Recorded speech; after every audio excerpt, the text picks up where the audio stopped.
Bonjour à tous, bienvenue encore une fois pour ce rétro hebdomadaire où nous allons faire le point sur la situation du marché des crypto-monnaies pour cette 49e semaine de l'année, où nous verrons les bouleversements qu'il y a eu et les opportunités que le marché peut nous réserver. Sans plus tarder, si c'est la première fois que vous nous découvrez, n'hésitez pas à liker, à vous abonner pour nous soutenir.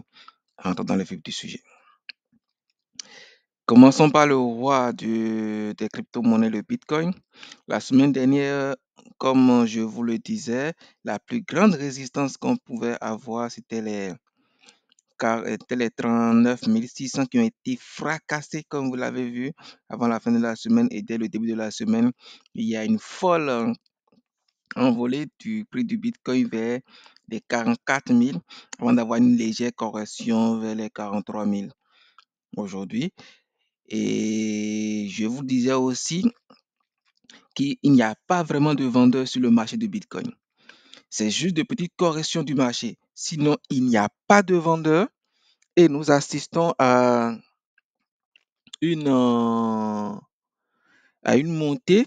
Il va y avoir des corrections. Le Bitcoin va continuer sa lancée, continuer à augmenter, à monter, à monter, à monter pour atteindre son ATH. Peut-être courant mi de l'année prochaine, peut-être même plus tôt si l'ETF Bitcoin sortait beaucoup plus tôt.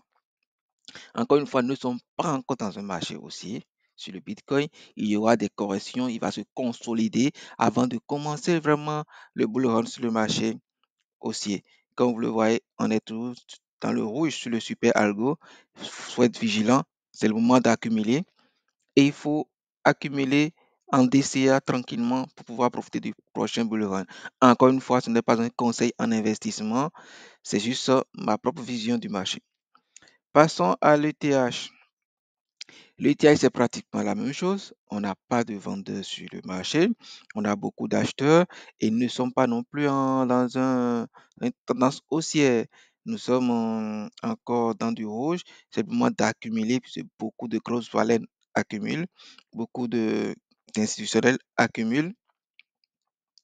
Donc, il faut continuer à accumuler car cette résistance qui est devenue maintenant support, les 2020 devenus support afin de permettre maintenant légèrement à l'Ethereum de monter. Donc l'Ethereum monte progressivement. Mais toutefois, faire aussi attention au RSI qui est tellement chargé. Nous sommes dans une zone de surachat. Il faut commencer à vendre. Donc il y aura beaucoup de prise de profit, il y aura une consolidation du marché, un redressement du marché de l'Ethereum. Passons à présent à Maker.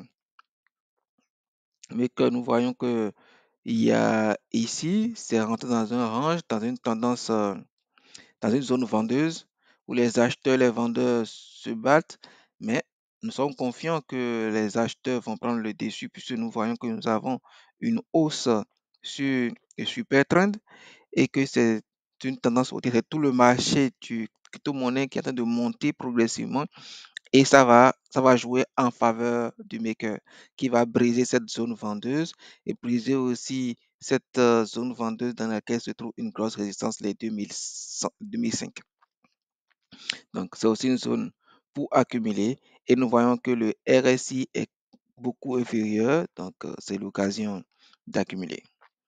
Le fil, vous savez que c'est une crypto-monnaie que j'ai en portefeuille, que j'affectionne particulièrement, qui risque de nous faire un joli x40 si le marché haussier se confirme.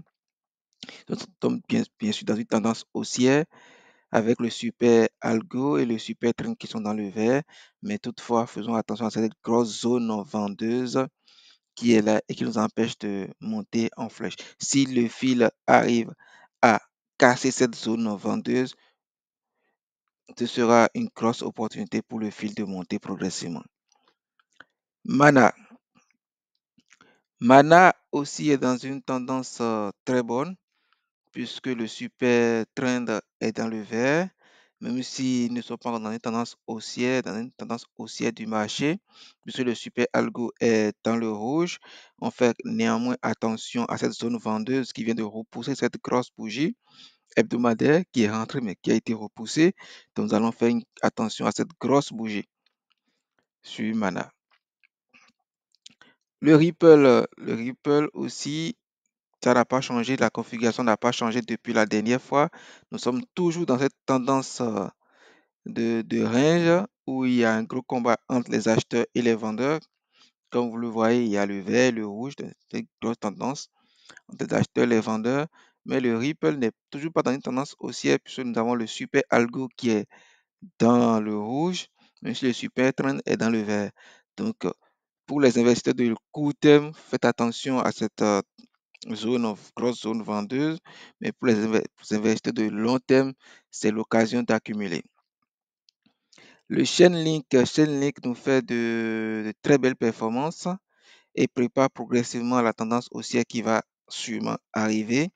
Nous voyons que le Chainlink a pris maintenant comme support les $13 et dans une zone vendeuse. Cette zone vendeuse qui risque d'être brisée rapidement, même si elle est quand même forte avant d'entrer dans cette grande zone vendeuse qui est en haut à partir des $17,90. VGraph est aussi dans son combat, mais sa tendance aussi est carrément matérialisée. Nous avons le super algo qui est vert, le super trend aussi qui est vert. Donc le GRT est dans une très belle configuration. Je ne vois pas ce qui pourra l'empêcher de casser cette zone vendeuse et monter en flèche vers de plus haut niveau où nous allons avoir une résistance à 0,28. Donc, c'est une belle perspective pour ceux qui sont sur le GRT. Il faut accumuler. Voilà encore une fois cette brève récapitulative, cette brève partie du marché, cette revue du marché qui est assez brève. Je vous remercie encore une fois pour votre écoute. Nous y reviendrons très prochainement avec un outil qui nous permettra de savoir quand est-ce qu'il faut sortir du marché ou commencer à prendre des profits. Encore une fois, je vous remercie de votre attention et si vous ne l'avez pas encore fait, un pouce, likez et abonnez-vous pour nous aider à améliorer nos vidéos. Merci encore une fois et à la prochaine.